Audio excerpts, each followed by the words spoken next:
নমস্কার বন্ধুরা, আজকে প্রচুর খেলা আছে, সেই খেলাগুলো নিয়ে আলোচনা করব। ক্রিকেট দিয়েই শুরু করি।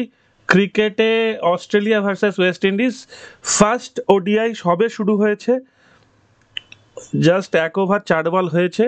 তো অস্ট্রেলিয়া ফিল্ডিং নিয়েছে, ওয়েস্ট ইন্ডিজ ব্যাটিং করার জন্য ওয়েস্ট ইন্ডিজকে আহ্বান জানানো হয়েছে। ওয়েস্ট ইন্ডিজ 6 রানে 1 উইকেট হারিয়েছে। এবার এই খেলাটায় খুব ইজিলি বলা যাচ্ছে না যে ওয়েস্ট ইন্ডিজ কত রান করবে। কত রান করবে মানে দেখুন, অস্ট্রেলিয়ার বোলিং ভালো করে যদি দেখেন, জেভিয়ার বার্লেট, নিশ্চয়ই একে চেনেন। জেভিয়ার বার্লেট, যারা বিবিএল দেখেন রীতিমতো তারা বার্লেটকে চেনেন, ল্যান্স মরিসকে চেনেন। এবং টিমটার দিকে যদি একটু তাকান, ক্যাপ্টেন হচ্ছে Smith, Labuschagne, Matthew Short, Cameron Green, Inglis, Travis head.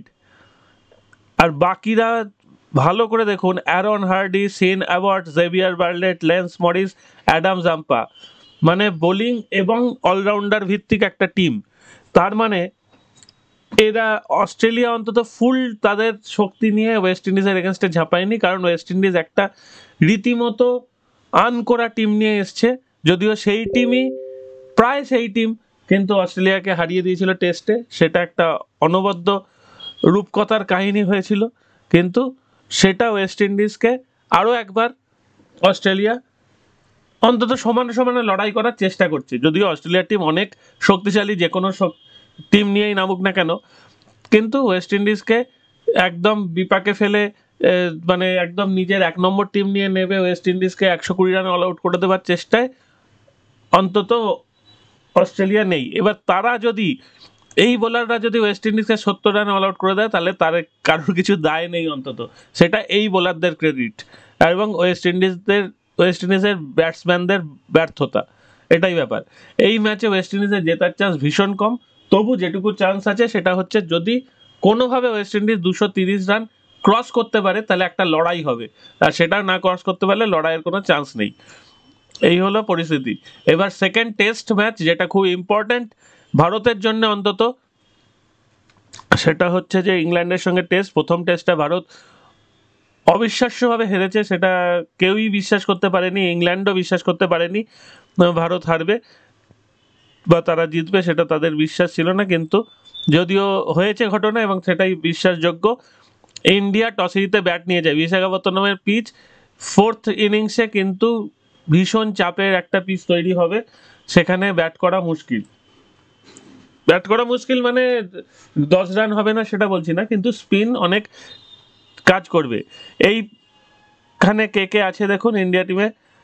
Ashwin আছে, কুলদীপ যাদব আছে, জাদেজাকে বাদ দেওয়া হয়েছে, অক্ষর প্যাটেল অ্যাজ ইউজুয়াল আছে। জাদেজা চোটের জন্যই বাদ গেছে। আর রাহুল বাদ গেছে, ঠিক আছে। শুভমান গিল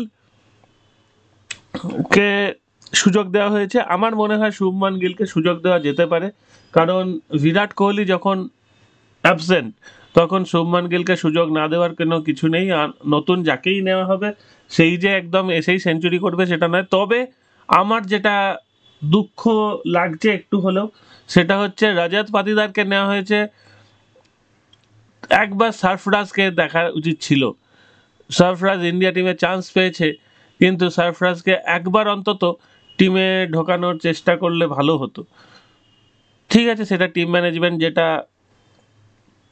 ডিসিশন নিয়েছে, কারণ শুভমান গিল 2বার ব্যর্থ হওয়ার পরেও 3বারের বার, মানে ফার্স্ট টেস্টে ব্যর্থ হয়েছে, এখন লাগাতার মোটামুটি ওর ব্যাট প্যাচ চলছে।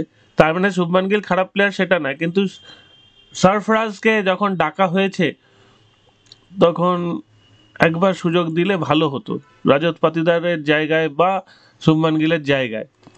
ঠিক আছে, সেটা যখন কিছু করার নেই সেটাই মেনে নিতে হবে। ইংল্যান্ডের টিমটা আমরা দেখে নিই। Crawley, Ben Duckett, Ollie Pope, Joe Root, Ben Stokes, Foakes, Rehan Ahmed, Hartley, Shoaib বাসিরের একটা আশা নিয়ে একটু সমস্যা হচ্ছিল। জে এম অ্যান্ডারসন, সোহেব বাসির মোস্ট প্রবাবলি পাকিস্তান বংশোদ্ভূত মোস্ট প্রবাবলি।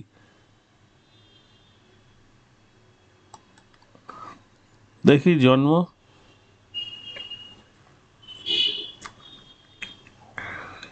এডুকেশন তো ওয়ার্কিং কলেজ, কিন্তু সোহেব বাসির আমি যতদূর মনে হয় যে পাকিস্তান বংশোদ্ভূত হওয়ায় ওর ভিসা নিয়ে একটা সমস্যা হয়েছিল।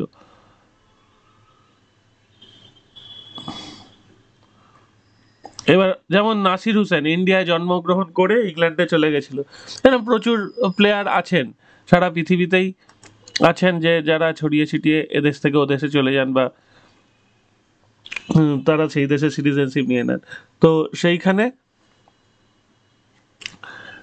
অনেক সময় সমস্যা হয়। এবার ইন্ডিয়া পাকিস্তানে একটা যে রাজনৈতিক সমস্যা, সেখানে ক্রিকেটটাকে আসার কোনো মানে হয় না, তবু হয়েছিল। যাকে ঠিক আছে, ওটা বাদ দিন, আমরা বরঞ্চ খেলায় আলোচনা করি। ইন্ডিয়া ফার্স্টে ব্যাট নিয়েছে, আমরা যেটা এক্সপেক্ট করতে পারি ইন্ডিয়ার রান অ্যাটলিস্ট 320, ঠিক আছে, ন্যূনতম রান 320, আর সবচেয়ে বেশি রান 430 থেকে 450 এক্সপেক্ট করতে পারি, কারণ ফোর্থ ইনিংসে যদি ব্যাট করতে সমস্যা হয় তাহলে এখনই যা করার করে রাখতে হবে, ঠিক আছে। ওদিকে ওয়েস্ট ইন্ডিজ প্রথম উইকেটটা হারানোর পর কিন্তু একটু হাত খুলে খেলা শুরু করেছে, না ওয়াইড হয়েছে, এত রান হলো কি করে? আচ্ছা, এই যে 8 রান, একটা 6 মেরে দিয়েছে কেসি ক্যাটি, ঠিক আছে।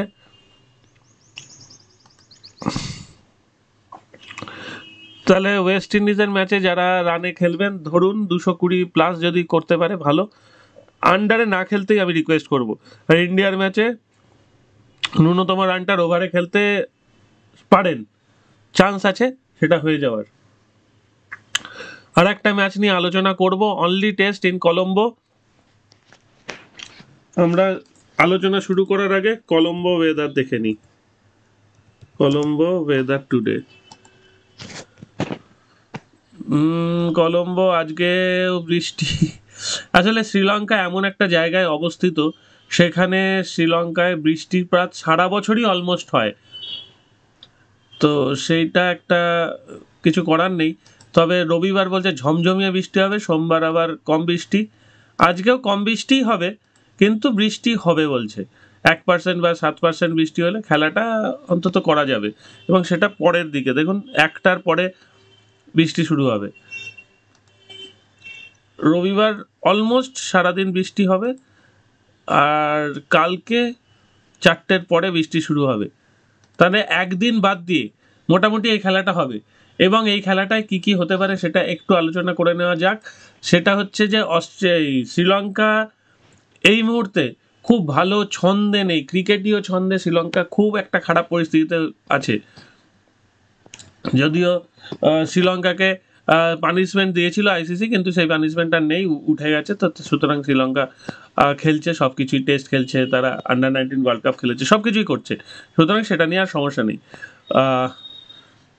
শ্রীলঙ্কার ক্যাপ্টেন ধনঞ্জয় ডিসিলভা, কুশল মেন্ডিস ভাইস ক্যাপ্টেন, চান্দিমালকে অনেকদিন পরে দলে রাখা হয়েছে, ম্যাথিউসকে দলে আনা হয়েছে। ম্যাথিউস দলের একটা খুব গুরুত্বপূর্ণ সদস্য এবং দলের অনেক কিছু পরিবর্তন করার চেষ্টা করেছে, করতেও পারে।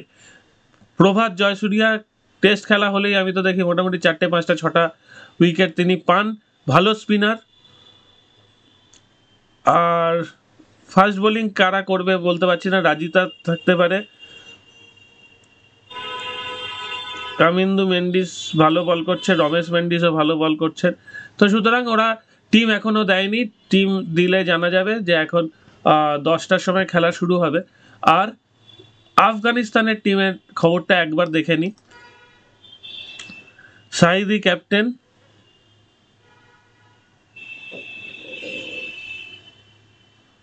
কোয়াইস আহমেদ, নূর, নূর এটা ব্যাটসম্যান নূর, বোলার নূর কোথায় গেল? কিন্তু আমি যাকে খুঁজছি তাকে দেখতে পাচ্ছি না তো। রশিদ খান, রশিদ খান কেন খেলছেন না বুঝতে পারছি না। যাকে ঠিক আছে, রশিদ খান থাকলে খেলাটার বেশ চনমনে ভাবটা বজায় থাকে, কিন্তু আফগানিস্তানের যারাই খেলুন না কেন খুব খারাপ খেলবেন বলে মনে হচ্ছে না। আর শ্রীলঙ্কা মাঝারি মাপের খেলছে, সুতরাং খেলাটা তুল্যমূল্য লড়াই হবে। আগেকার দিনে খেলা হলে আমি বলতাম শ্রীলঙ্কা 500 করবে, আফগানিস্তান 150 করবে, কিন্তু এখন সেটা বলার কোনো চান্স নেই। আচ্ছা, মধুস্কা খেলবে শ্রীলঙ্কার বোলিংয়ে, তাই তো?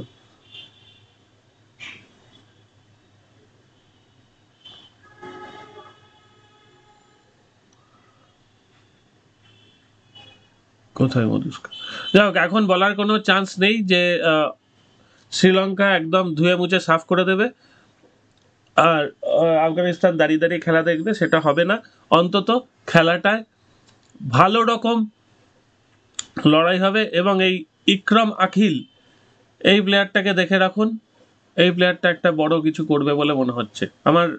এই প্লেয়ারটার কম্পোজড ব্যাটিং দেখতে খুব ভালো লাগে। হয়তো দুর্দান্ত ব্যাটিং করেন না, হয়তো মানে ছড়িয়ে ছিটিয়ে ফেলেন মাঝে মাঝে, কিন্তু উনি যে খেলাটাকে গুটিয়ে রাখার চেষ্টা করেন, খেলাটাকে এক জায়গায় করার চেষ্টা করেন, এইটা দেখতে আমার খুব ভালো লাগে। চেষ্টাটা আমার দারুণ লাগে ওর, ইকরম আখিলের। বাকি সব প্লেয়াররা ঠিক আছে যে যা করে, কিন্তু এর মধ্যে ধরে খেলার একটা প্রবণতা আছে যে খেলাটা আমি নিয়ে যাব, আমি উইকেটটাকে সহজেই দিয়ে দেবো, এই চান্সটা নেব না। তো যাই হোক, এটা খেলার ছন্দ অনুযায়ী চলবে। Before anyone asks, the interwaves informs that there is only a 25% chance of rain today. That's 2 in the evening. আমরা যেটা দেখলাম, so we should get a good full day's play tomorrow. However, we will just leave that for tomorrow. হ্যাঁ, মানে আগামীকালের খবরটা আগামীকালই দেখা যাবে, এখন ওসব ভেবে লাভ নেই। সুতরাং আজকে আর ভেবে লাভ নেই। আচ্ছা, কে টসে জিতছে সেটা তখনই দেখা যাবে, এক্ষুনি জানতে পারছি না। আর মধুস্কা এখানে কমেন্টেটার ছিল, আমি বোলার মধুস্কাকে খুঁজছিলাম, মধুস্কা বোলারকে পেলাম না। তো যাই হোক, এটা হচ্ছে যে যদি শ্রীলঙ্কা ব্যাট করে তাহলে 250+ ধরা উচিত, আফগানিস্তান ব্যাট করলেও কাছাকাছি ধরা উচিত। বিশাল কিছু রান ধরবেন না, কারণ কলম্বোয় খেলা, বৃষ্টি বিঘ্নিত ম্যাচ, প্রচুর রান নাও হতে পারে। তবে আমি যেটার ওপর খুব ইন্টারেস্টেড সেটা হচ্ছে under 19 world cup. Under 19 world কাপে কিন্তু বেশ ভালো ভালো খেলা হচ্ছে। আজকে বেশ কয়েকটা খেলা আছে আন্ডার 19 ওয়ার্ল্ড কাপে। প্রথম ম্যাচ সুপার সিক্সের India under 19 versus Nepal under 19। খেলাটা খুব একটা সুখকর খেলা হবে না। ইন্ডিয়া যদি ব্যাট না করে তাহলে খেলাটা একদম একতরফা এবং খুব বাজে রকমের খেলাই হবে, এটাই মনে হয়। কারণ নেপাল হয়তো ব্যাট করে 70-75 রান করবে, ইন্ডিয়া হয়তো 12 ওভারে রান করে দেবে, সেটা ভালো হবে না। যদি ইন্ডিয়া ব্যাট করে তাহলে একটু ভালো হওয়ার চান্স আছে। আচ্ছা, আমরা টেবিলটা দেখে নিই। ইন্ডিয়া সুপার সিক্সে দুটো গ্রুপ করা হয়েছে, দুটো গ্রুপ থেকে দুটো করে টিম ওপরে উঠবে। ইন্ডিয়া আর পাকিস্তান এই গ্রুপের টপে আছে, তারপর বাংলাদেশ, নিউজিল্যান্ড, নেপাল, আয়ারল্যান্ড আছে, অন্যদিকে অস্ট্রেলিয়া আর সাউথ আফ্রিকা টপে আছে। তবে ওয়েস্ট ইন্ডিজ আজকে যদি অস্ট্রেলিয়াকে একটু চাপ দিতে পারে তাহলে কিন্তু খেলাটা জমবে। সুতরাং সেকেন্ড ম্যাচটা নিয়ে আমি বেশ ইন্টারেস্টেড, ও অস্ট্রেলিয়া ভার্সেস ওয়েস্ট ইন্ডিজ। অস্ট্রেলিয়ার টিমের ব্যাটিং ভালো হতে পারে, কিন্তু একদম ফুল প্রুফ ব্যাটিং নয়, অনেক হোঁচট ফোচট খায় এবং গড়িয়েও পড়ে হোঁচট খেয়ে। ওয়েস্ট ইন্ডিজের ব্যাটিং চিরাচরিত একই রকম ব্যাটিং, ওরা ভালো মেরে খেলার চেষ্টা করে, হয়তো শেষ পর্যন্ত পৌঁছায় না। তো সুতরাং ওয়েস্ট ইন্ডিজ যদি প্রথমে ব্যাট করে, যদি রান পান 180-85, তাহলে সেটার ওপরে নেওয়াটা বেটার। আর অস্ট্রেলিয়া প্রথমে ব্যাট করলে রান যদি 250 পান, সেটার ওপরে নেওয়াও যেতে পারে আবার নাও নেওয়া যেতে পারে, এটা খুব কনফিউজিং কোয়েশ্চেন। তবে 280-90 পেলে তার আন্ডারে নেওয়া যেতে পারে, এটুকু আমি মনে করছি। আচ্ছা, সাউথ আফ্রিকা ভার্সেস শ্রীলঙ্কা, এই ম্যাচটা বেশ ইম্পর্ট্যান্ট একটা ম্যাচ হতে চলেছে।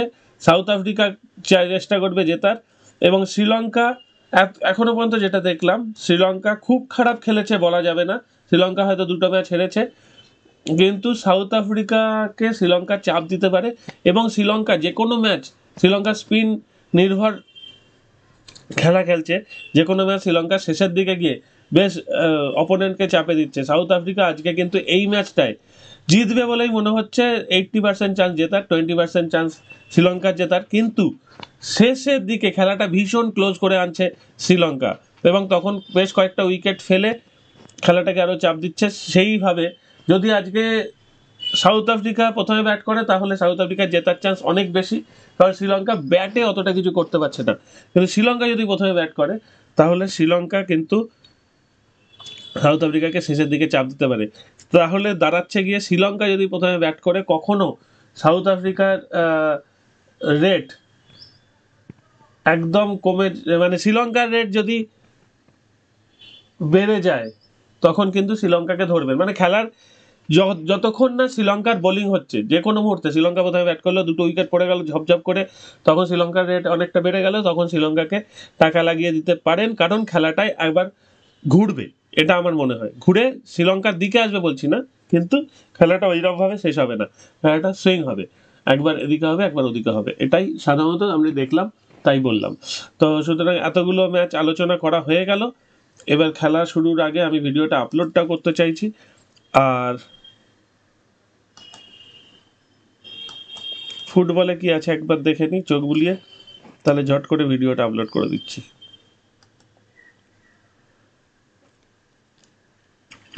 ফুটবলে আফ্রিকা কাপ অফ নেশনসে নাইজেরিয়ার ম্যাচ আছে অ্যাঙ্গোলার সঙ্গে, আর কঙ্গোর সঙ্গে গুয়ানার ম্যাচ আছে। নাইজেরিয়া তো জেতা উচিতই, নইলে ড্র। এদিকে অ্যাথলেটিক বিলবাও আর ম্যালোরকা, অ্যাথলেটিক বিলবাওয়ের আরামসে লালিগায় জিতে যাওয়া উচিত। কঙ্গো এখানে জেতার চান্স বেশি দেখছি। তাজাকিস্তান আর জর্ডানের চান্স বেশি রয়েছে। সাউথ কোরিয়া অস্ট্রেলিয়ার থেকে যথেষ্ট ভালো টিম হিসাবে সাউথ কোরিয়া। এই ম্যাচটা ভালো ম্যাচ হবে, অস্ট্রেলিয়া ভার্সেস সাউথ কোরিয়ার ম্যাচটা এএফসি এশিয়ান কাপে। আর তেমন ফুটবল দেখছি না। ঠিক আছে, এখানেই শেষ করছি, লম্বা হয়ে গেল ভিডিওটা, কিন্তু আজকে ডিটেলস অ্যানালিসিস করেছি। একটু জানান কেমন লাগলো। টাটা।